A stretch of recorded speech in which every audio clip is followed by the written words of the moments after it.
Tout le monde s'en moque, personne n'en dit. Pourquoi cet acharnement sur les bobos? Pauvre bobo.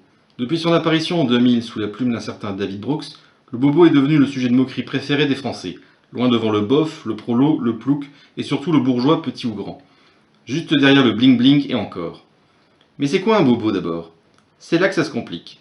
Au départ, c'est un bourgeois qui affiche des valeurs bohèmes, ou un bohème devenu petit bourgeois, on ne sait pas très bien. Le concept de base est brouillon, subjectif, fourre-tout, et l'usage l'est encore plus. C'est un type qui habite en ville, et surtout à Paris, dans un quartier populaire qu'il contribue à rendre cher et branché, au lieu d'habiter dans les quartiers déjà riches.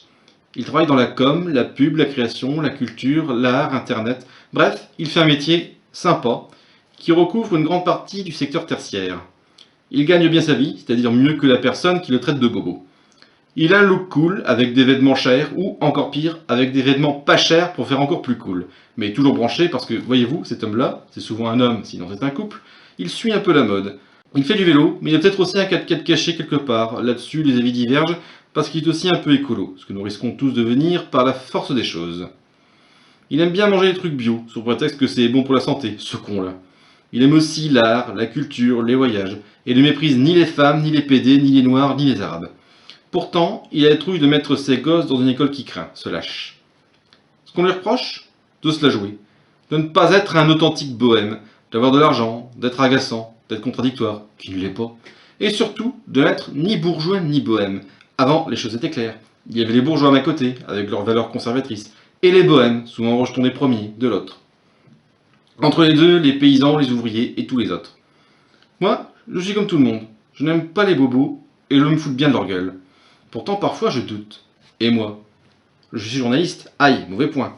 Je fais du vélo, c'est pratique en ville. J'habite en ville, aïe. J'aime bien la culture et aussi la télé. Je porte des baskets à la mode, des jeans et des sweats. Mon cas s'aggrave. J'ai aussi un peu d'argent de côté au cas où, j'en rougis de honte. Pour finir, depuis que la banquise fond, j'ai des sensibilités écolo. Cette fois mon compte est bon? Non. Heureusement je ne gagne pas assez d'argent pour être un vrai bobo comme mon voisin du dessus. Ouf. J'espère d'ailleurs que je ne serai jamais augmenté. Je déconne. Ceci étant, ça ne m'étonnerait pas que quelques jeunes de mon entourage ne me traitent de bobo quand j'ai le dos tourné. Les gens mélangent tout.